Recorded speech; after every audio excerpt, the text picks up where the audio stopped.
여애가 이런 기회가 오다니 정말 스승님 말씀이 정말 맞는 것 같습니다.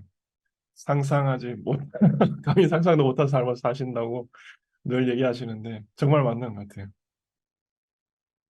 저희 어머니는 지금도 절에 계시거든요. 한 번에 많은 분들한테 얘기하지는 못했는데 어머니가 제가 고등학교 2학년 때 가출하시고 나서 그 운문사 내원암 절에 들어가셨어요. 근데 그게 벌써 몇 년 전이에요, 지금. 2023년이니까 25년 전. 25년째 절에서 그 주방에 불목한이라고 하죠. 주방 보살을 하고 계시는데 저는 여기 교회에서 사역을 하고 있어요. 제가 오늘 어떤 얘기를 드릴까, 어떤 주제를 얘기를 할까 많이 고민을 했습니다. 그리고 사실 제가 이런 설교를 할 수 있는 기회가 올 거라고 생각을 안 했지만 그래도 혹시나 오면 나는 무슨 얘기를 할까 항상 좀 마음에 또 염두는 두고 있었거든요. 근데 그 이야기가 뭐였냐면 제가 가지고 있는 신앙에 대해서 얘기를 드리고 싶었어요. 왜냐하면 저는 여기 산림마을의 당도에서 스승님과 여러분들 만나기 전에는 교회 문턱도 한번 넘어본 적이 없었거든요. 군대에서 초코파이 받아보려고 한 번 갔었던 거 말고는 전혀 없었었어요. 근데 지금 저한테는 신앙이 있거든요. 요즘 많은 사람들이 신앙이 없이 살고 있는데 그러면 내가 신앙을 가질 수 있다면 다른 사람들도 다 가질 수 있지 않을까? 그런 마음에서 또 이게 제가 지금 이렇게 영상을 남겨놓으면 제 생각에는 적어도 300년은 갈 거거든요. 앞으로. 그래서 이야기를 시작을 해 보겠습니다. 결론부터 말씀드리자면 제 생각에 신앙은 신의 사랑인 것 같습니다. 신앙은 곧 신의 사랑이라고. 이렇게 이런 마음이 제 안에 들어오기까지는 참 많은 길을 겪었었죠. 짧은 시간에 다 말씀드리기는 어렵지만 최대한 요약해서 말씀을 드리자면 저희 집안이 참 불화가 심했었어요. 저희 어머니하고 아버지가 참 성격도 많이 안 맞으시고 하셔서 불화가 아주 심했었습니다. 제가 어머니 말씀으로는 어머니 뱃속에 있었을 때부터 아버지하고 사이가 안 좋으셨다고 하더라고요. 근데 그런데도 어떻게 어머니께서는 잘 이끌어 오셨었죠. 저희 아버지가 좀 가정에 충실하지 못하신 분이셨거든요. 지금은 물론 이해는 하지만요. 왜 그러셨는지. 네. 근데 어머니 참 잘 키워주셨어요. 제가 그 어머니에 대한 일화가 하나 있는데 언젠가 한번 막 웃으면서 얘기를 하시는 거예요. 준영아, 쌀떡에 쌀이 떨어졌네? 이러는 거예요. 웃으면서. 쌀떡에 쌀이 떨어졌네. 근데 그날이 매달 한 번씩 어머니가 저를 데리고 서점에 가는 날이었거든요. 근데 어머니가 쌀떡에 쌀이 없는데 쌀을 안 사시고 하던 대로 서점에 저를 데려가서 책을 이만큼 사주신 거예요. 그리고 쌀은 옆집에서 빌려다가 그날 밥을 하고. 이제 그런 분이셨어요. 그 덕분에 저는 평생 책을 보면서 살았었죠. 책 읽는 게 전혀 부담스럽지도 않고 정말 감사하게 생각합니다. 네, 그런 분이셨어요. 근데 그러다 보니까 더더욱 아버지하고 살기가 좀 힘들었던 것 같습니다. 참 안 어울리셨거든요. 제가 봐도. 네, 그러다가 결국은 못 견디시고 어머니가 가출을 하셨었죠. 고등학교 2학년 때. 근데 그 어머니가 가출하시고 나서 고등학교 2학년 때부터 제가 공부를 안 하기 시작했어요. 공부할 이유가 없더라고요. 저 어머니도 안 계신데. 그래서 그냥 말하자면 뭐 비행 청소년 같은 생활을 했었죠. 그렇다고 해서 뭐 너무 그런 악질은 못 되고 제가 글 읽기 시작하고 나서 처음으로 어머니가 저한테 줬던 책이 명심보감이랑 대학 중령이었거든요.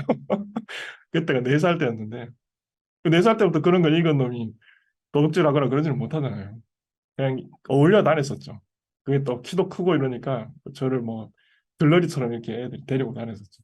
좀 질 안 좋은 친구들이. 그 학교에서는 늘 잤었어요. 수업을 안 듣고 거의 잠만 잤어요. 어머니 가출을 하시고 나서는. 근데 어느 날 잠을 자는데 꿈에서 꿈에서 제가 분만실 바깥에서 서성이고 있고 아내가 열심히 분말을 하고 있는 장면을 본 거예요, 꿈에서. 그러고 어느 정도 시간이 흘렀는데 간호사가 아이를 안고 저한테 넘겨주는 거죠. 딸이라 그랬는지 아들이라 그랬는지 모르겠는데 그걸 안고 거기서 바로 울었었어요. 근데 잠에서 그러고 나서 잠에서 확 깼는데 이게 너무 생생한 거예요. 정말로 있었던 일처럼. 너무너무 생생한 거였어요. 그, 그날 제가 결심을 했던 게 내 인생 목표는 행복한 가정이어야겠다. 행복한 가정을 이루는 걸 내 인생 목표로 삼자. 나머지는 다 부수적인 것들이고. 그러고 결심을 했었어요. 고등학교 2학년 때. 그 뒤로 어떻게 하면 결혼을 일찍 할까? 어떻게 하면 행복한 가정을 이룰 수 있을까? 책도 많이 보고 연구도 많이 하고 했는데 실제로 결혼은 늦게 했었죠. 좀 고단한 삶을 이렇게 살다 보니까. 예. 그도 그럴 것이 집에서 저 대학 갈 때 아버지가 학비를 못 대준다고 그러셨어요. 근데 어머니도 안 계시고 아버지하고 같이 있는데 그때 제가 대학을 영남대학교 사범대 국어교육과 합격을 했었거든요. 그 수석으로 합격을 했는데 거기가 사립대학교다 보니까 장학금 한 학기만 준다는 거예요.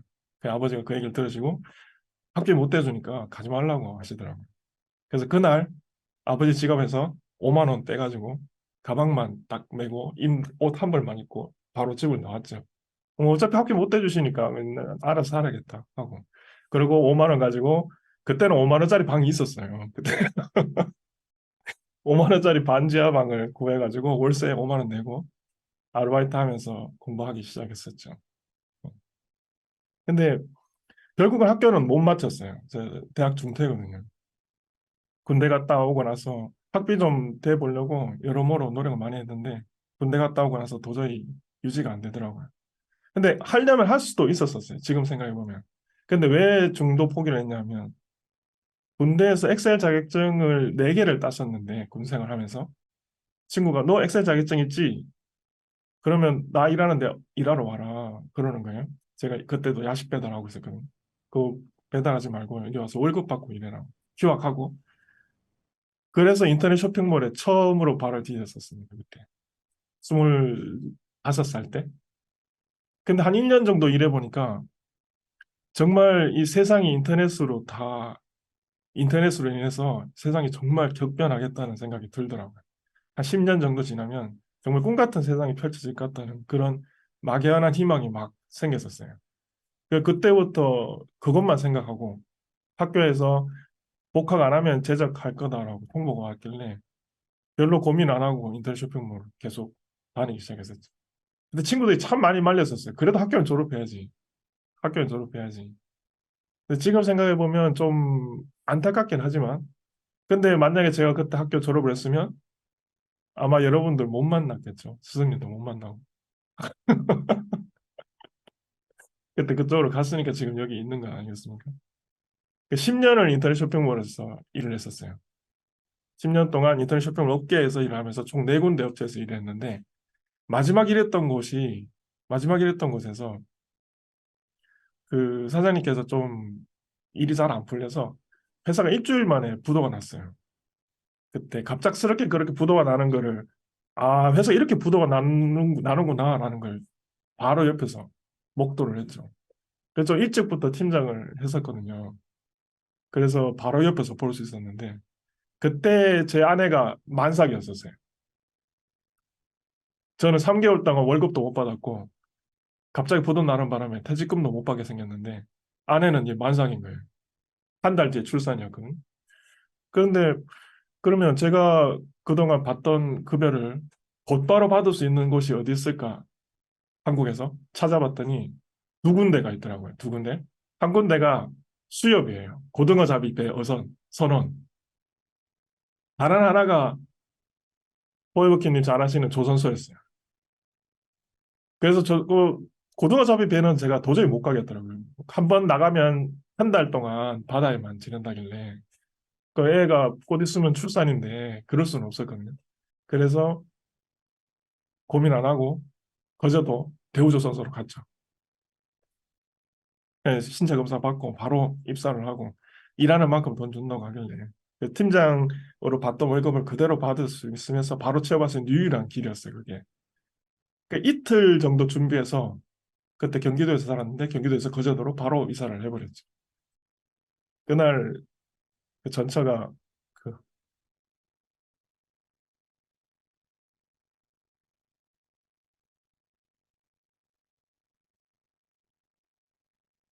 굉장히 힘들었었어요. 그때. 지금 생각해도 참 미안하네.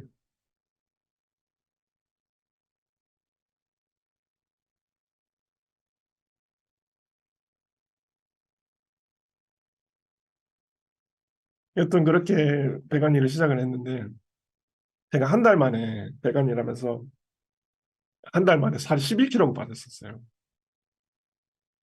지금은 웃으면서 얘기하죠. 이제. 다이어트 하려면 조선소 가서 일하면 된다고. 그때 배관 일 시작을 하고 그 뒤로 한 5년 정도 배관사 일을 했거든요. 처음에 갔을 때는 사람들이 저한테 말을 안 걸더라고요. 나중에야 그 이유를 알았어요. 그 사람들은 평생 그렇게 몸으로 일하시던 분이라서 이 사무실에서 근무하다가 얼굴 허해가지고 근육도 하나도 없고 뚱뚱한 사람이 들어오니까 얼마 못 버티고 그만둘 거라고. 2주가 지나니까 2주 동안 제가 안 나가고 버티고 있으니까 그제서야 말을 걸더라고요. 참 말도 거칠고 참 뭐 식견은 많이 없을지 몰라도 정말 따뜻한 사람들이었어요. 제가 5년 동안 만났던 사람들은. 그중에 뭐 질이 안 좋으신 분들도 있었지만 다 순진하고 무식해서 그랬던 거지. 절대 뭐 안 좋으신 분들은 저는 못 봤습니다. 그 5년 동안 그 일을 하는 중에 정말 많은 사람들을 만났죠. 그리고 정말 놀랬던 게 뭐냐면 조선소에서 6시 되면 사이렌이 막 울리거든요. 퇴근하라고. 퇴근하라고. 근데 저 그때 그 사이렌 울리면서 반장이 공고 다 내려놓고 빨리 퇴근하라고 하길래 깜짝 놀랐어요. 저는 그렇게 일찍 퇴근해 본 적이 없었거든요. 쇼핑몰 일하면서 항상 11시, 새벽 1시 이렇게 퇴근했는데 뭐 팀장이라서 뭐 당연한 것도 있었고요. 항상 그렇게 일했는데 6시 되니까 바로 퇴근을 하라는 거예요. 또 야근하면 야근 수당 꼬박꼬박 다 주고. 어, 처음에만 좀 힘들었지 한 달 정도 지나니까 이게 너무 재밌는 거야, 일이. 근데 항상 이 손이 문제였는데 사람들이 이제 손을 보면 이건 그 막일하는 사람 손이 아니다. 어떻게 손이 그러냐. 근데 좀 어느 정도 경험이 생기니까 일은 잘 했었거든요. 금방금방. 그러니 그제서야 손이 원래 저렇구나. 복 받았네 그러시더라고요. 막일을 해도 손이 거칠어지질 않았거든요. 신기하게도 이 어머니 손은 닮아서 그렇습니다. 근데 배관일 하면서 제가 총 4번을 사고가 있었어요. 7층 높이에서 떨어지기도 했었고 그리고 필리핀 수빅조 선수 갔을 때였는데 한 3m 정도 된 높이에서 일하고 있는데 갑자기 저 받침대가 발 받침대가 그냥 말 그대로 훅 무너지는 거예요. 너무 낡아서 그런 적도 있었고 그 필리핀에서 그 필리핀에는 낮에 온도가 거의 한 45도 이상 올라가거든요. 근데 배 바깥에 매달려서 그 큰 컨테이너선 바깥에 매달려서 일하고 있는데 나를 올려줘야 되는데 이 사람들이 안 올려주고 밥 먹으러 가버린 거예요. 그래서 3시간 동안 태양빛에 노출돼가지고 어디 가림막도 없고 그 옷을 다 벗어가지고 이렇게 걸어서 겨우 살았었어요 그때. 근데 그런 일을 겪으면서도 그때 저희 아들이 막 태어났을 때였기 때문에 뭐 고민하거나 힘들다는 생각이 없었어요. 그냥 바로 다음날 출근했었죠. 언제나 그런 사고가 있었어도 반장이 그 좀 큰 일 있었으니까 내일은 쉬어라. 그럼 제가 그랬죠. 내일 저 쉬면 일당 주세요. 안 나오니까 나가야죠. 일 끝내놓고 집에 가면 애가 웃는 모습 보면 저는 그걸로 충분했었거든요. 근데 그렇게 열심히 했는데도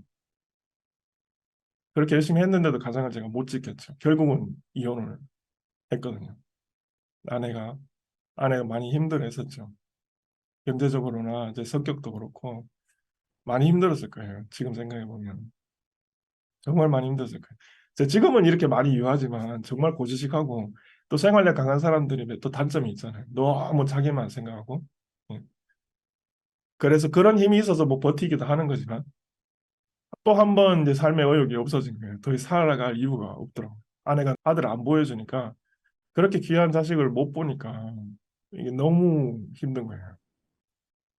그래서 다섯 번째 죽을 고비를 넘겼죠. 제가 자살 시도를 했었거든요.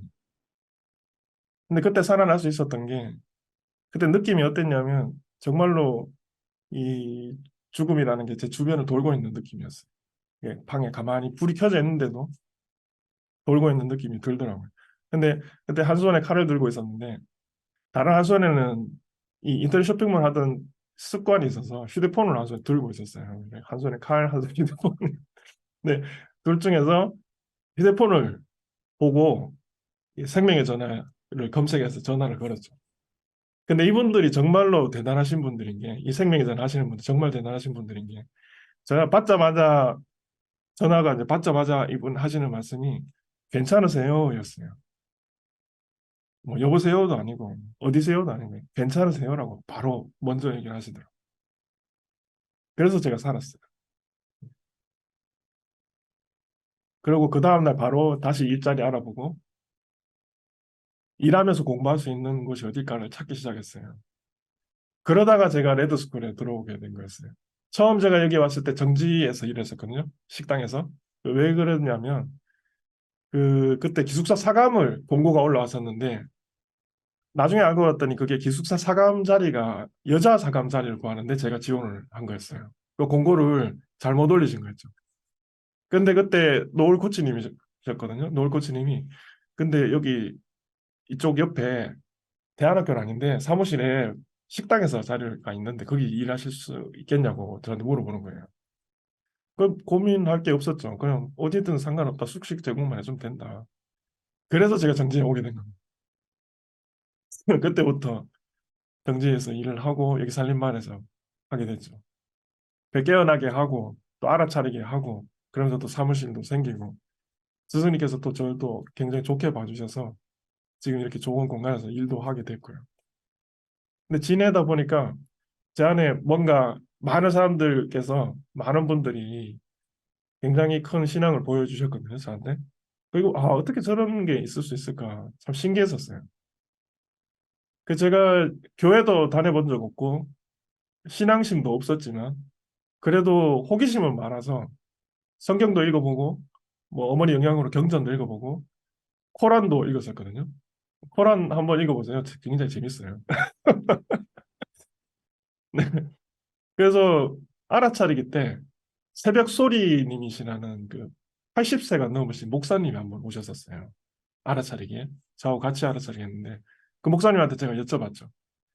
요즘 제가 신앙이 생겨나려고 하고 있는데 그러면 제가 기왕 이곳에 온 김에 교회 다녀보는 게 어떨까요? 기독교에 귀의해보는 게 어떨까요? 라고 여쭤봤어요. 그러려면 어떻게 하면 되는지 알고 싶어서.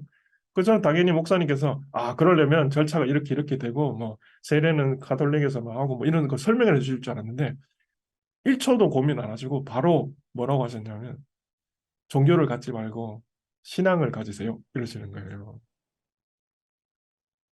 그 말이 굉장히 좀 충격으로 다가왔었어요. 그런 얘기를 들을 거라고 생각도 못 했거든요. 그리고 제가 그동안 읽었던 책에는 그런 내용도 없었었고, 뭐 종교나 영상 관련 책을 안 읽어서이기도 하겠죠. 그 말을 듣고 나서 계속 성찰을 해봤어요. 그게 무슨 말일까? 종교를 갖지 말고 신앙을 가지라는 게 뭘까? 내가 신앙을 가진다면 어떤 걸 해야 될까? 어떻게 해야 될까? 계속 그때부터 영상 관련된 서적들도 많이 읽기 시작했었어요. 근데 그러고 나서 한 1년 정도 지났을 때 제가 한 문장으로 정리를 할 수 있었거든요. 스승님 말씀하시는 것처럼 뭔가를 알아차렸다라고 얘기하고 싶으면 한 6시간 정도 얘기할 수 있어야 되고 한 페이지로 얘기할 수 있어야 되고 한 문장 한 단어로 얘기할 수 있어야 된다. 그래서 한 문장으로 정리를 했죠. 제가 갖고 있는 신앙은 신에 대한 존경과 사랑을 잃지 않고 신의 입장에서 생각해 보기입니다. 그렇게 시작을 했어요. 신에 대한 믿음을 그런 식으로 내 나름대로 해석을 해보려고. 신의 입장에서 생각을 해보자. 라고 했더니 참 많은 것들이 새롭게 보이더라고요. 그 중에 하나가 뭐였냐면 제가 숙소에서 여기 사무실에 내려오는 길에 보면 금구당 너머에 장군산이 있거든요. 그 스승님께서 이 금구당을 장군산 그 선세에 따라서 이렇게 지으셨다 설명한 게 기억이 마음에 있었어요. 근데 출근을 하려고 이렇게 길을 걸어 내려오면 자꾸 뒤에서 누가 날 쳐다보는 느낌이 자꾸 드는 거예요. 돌아보면 아무도 없어요. 근데 보니까 이게 산이 날 보고 있는 그런 느낌이었던 거예요. 그래도 항상 새소리도 들리거든요. 아침에 일찍 새벽에 퇴근하거나 아니면 아침에 나올 때 항상 새소리 들리고 들어보면 개구리 소리도 들리고 그 신의 입장에서 생각을 해보니까 아, 저 친구들도 다 같은 나하고 똑같은 사랑으로 나타난 존재들이니까 다 같이 서로 서로 이렇게 축복을 해주는 거구나 이런 느낌을 많이 받았어요. 그 좀 요약하자면 그 많은 것들이 다 날 사랑한다는 느낌을 굉장히 많이 받게 됐죠. 그 외로움이 많이 없어지더라고요. 이혼한 것에 대한 아픔이나 뭐 자식을 못 보는 그 굉장히 힘들거든요. 애 못 보는 거 그런 것들을 좀 많이 버틸 수 있게 됐었어요. 예. 근데 그렇게 정말 세상 모든 것이 다 날 사랑하는구나 이런 마음을 가지게 되면서 좀 성경 문구들이 다 새롭게 좀 받아들이기 시작했고 또 스승님께서도 계속 성경 얘기를 해주시니까 근데 그 중에서 하나 어느 날 문득 들었던 생각이 정말 갑자기 그런 마음이 찾아왔었거든요. 그게 뭐냐면 세수를 하는데 세수를 하는데 내가 갑자기 내가 내 뜻대로 되는 게 하나도 없네라는 생각이 갑자기 드는 거예요. 이게 무슨 말이냐면 세수할 때 물을 내가 정확한 양을 이렇게 펄 수가 없죠. 정확한 위치에 손을 이렇게 갖다 댈 수도 없고. 그리고 좀 더 생각해 보면 정확한 위치라는 것 자체도 다 내 생각인데 그렇게 생각해 보니까 정말로 내 뜻대로 되는 게 하나도 없는 거예요. 정말로 없구나 하나도 없구나. 그러다가 오늘 제가 꼽은 이 구절을 만났습니다. 사람이 마음으로 자기의 앞길을 계획하지만 그 발걸음을 인도하시는 분은 주님이시다. 이 문구를 보니까 더 혼란스러운 거예요. 그러면 내가 아무리 내가 내 의지대로 하려고 해도 결국은 여호와가 시키는 대로 하는 건가? 너무 혼란스러운 거예요, 이게. 그 뒤로 또 한 1년 정도를 1년 넘게 계속 이 생각만 했던 것 같아요. 틈만 나면 이게 계속 떠올랐었어요. 사람이 자기 의지대로 하려고 해도 다 여호와가 인도하시는 거예요. 근데 그러다가 다시 한번 알아차렸죠. 아, 이게 그런 게 아니구나. 그런 게 아니구나. 신의 입장에서 생각을 해보니까 제 생각에는 하나님은 이 세상 삶이 궁금하신 것 같아요. 예, 여기서 사는 게 어떤 건지. 왜냐면 차원이 다르시니까 실제로 여기서 나타나서 사실 수는 없잖아요. 여기 나타나야만 우리 삶을 살 수 있는데 이 3차원 세상을 그 내려 보내셔서 경험하게 하시고 경험이 끝나면 다시 하나님한테 돌아갈 거니까 그때 그때 그 경험치를 공유하고자 하시는 거 아닐까 신의 입장에서 생각을 해보니까 그렇더라고요. 그래서 여호와가 인도하시는 대로 되어 있는 거는 정말 맞는 말인 것 같아요. 우리 지금 여기 있는 3차원보다 한 차원 높은 곳에서 보면 우리의 시작과 끝이 전부 다 보일 텐데 한 번에 어떤 방식으로 보시는지는 이해 못하겠지만 그럼 말 그대로 정말로 다 정해져 있는 거거든요. 그 경우의 수가 많겠지만 근데 그 중에 어떤 한 점을 우리가 계속 살아가는 거고 그러면 이제 그제서야 좀 이해가 되는 거예요. 제가 머리형이다 보니까 머리로 이해가 안 돼요. 마음에 또 넘어오지가 않아서 아 그렇구나. 계획한 대로 다 되어 있구나. 그럼 내가 열심히 경험을 하면 되는구나. 그래서 이제는 이거 반대로 바뀌었어요. 이 성찰의 시작에서는 내 뜻대로 되는 게 하나도 없네였는데 요즘은 아 진짜 내 마음대로 해도 되는구나로 바뀌었죠. 내 마음대로 해도 정말로 내 마음대로 살아도 내가 잘하고 잘못하는 건 그거는 어디까지나 뭐 내 생각이고 인간의 생각이지. 하나님 입장에서는 그때 그게 다 사랑인데 마치 애들이 좀 아이들이 어리게 굴어도 부모가 애들 보면 다 사랑스럽잖아요. 마치 그거를 많이 많이 크게 생각하면 그게 하나님 사랑이 아닐까. 거기까지 이르게 됐었죠. 예. 열심히 경험하고 돌아가면 되는 거구나. 그리고 이건 최근에 제가 알아차린 건데, 그러고 나서 신앙에 대해서 다시 또 생각을 또 했었어요. 생각을, 성찰을 멈추면 안 되니까 하다 보니까, 아, 그렇구나. 이게 신앙이라는 게 신에 대한 강한 믿음이잖아요. 근데 신앙을 가진 주체가 우리잖아요. 우리 사람. 근데 이걸 가만 보니까 그것도 그것도 하나님이 계획하신 거 아닌가? 라는 생각이 들었어요. 누군가가 신앙을 가지는 것도 신이 계획한 건가?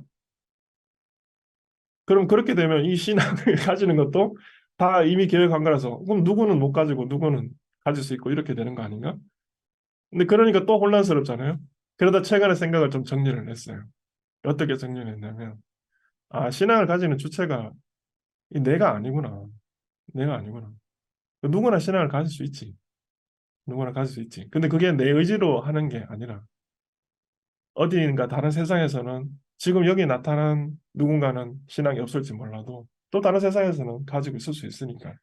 그럼 결국 다시 하나로 돌아갔을 때는 신앙을 누구나 다 경험한 사람들이 돌아갈 거라는 생각이 또 들더라고요.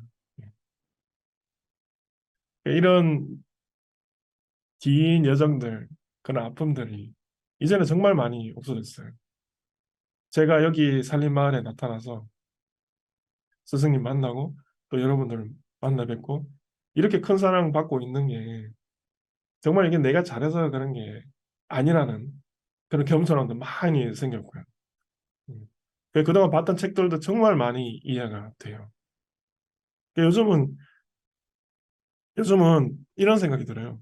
제가 월급을 받는 게 제가 월급을 받고 있잖아요. 일을 하고 월급을 받는 게 이게 내가 잘해서 그러는 게 아니구나. 내가 잘해서 그러는 게 아니구나. 때가 돼서 나한테 이제 주어지는 거고. 나는 이걸 현명하게 될 수 있으면 좋은 쪽으로, 좋은 방향으로 써야 되는 거구나. 어떻게든 이웃을 위해서 내가 내 사리 사욕을 세우기 위해서 뭔가를 산다고 할지라도 그게 결국은 이웃에게 도움이 되는 방향으로 될 수 있게끔 그렇게 써야겠구나. 그러니까 그렇잖아요. 내가 잘해서 돈을 준 게 아닌데 내 마음대로 쓰면 안 되잖아요. 거기까지 제가 생각이 이르렀어요. 요즘 그 스승님하고 생명추님 저 이렇게 세 명이서 조율을 하면 참 이게 대화가 재밌어요. 이번에도 통합비 전에 처음에 신청하신 분이 10분이셨는데 한 분 한 분 뭐 취소되고 해서 지금 7분이 수련 받고 계시거든요. 그 생명추님 수련생이 너무 많이 안 모여서 걱정을 막 하시길래 제가 그랬죠. 내가 뭐라고 했냐면 아, 이번에 4년 만에 여는 통합비전이라서 수련생이 너무 많으면 힘드실 것 같으니까 이게 하나님 인도해 주셨나 봅니다. 이렇게.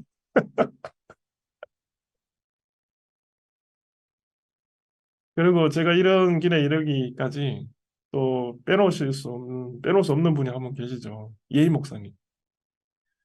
예희 목사님 이야기 저번에 한번 말씀드렸었죠. 목사님하고 함녀님하고 저하고 회의를 하는데 함녀님 이거 왜 안 하셨어요? 그러니까 예희 목사님이 하나님 하시는 일입니다. 그래서 정말로 하나님 하시는 일입니다 이러셨어요. 근데 그게 너무 너무 순수하고 너무 깊은 표정이라서 함녀님하고 저하고 둘 다 할 말이 없었어요. 정말로 할 말이 없었어요. 네, 우스갯소리처럼 얘기하지만 그 정말로 목사님 진짜 신실하신 분이셨구나. 그리고 이 채플이 오늘 채플이 149회 차거든요.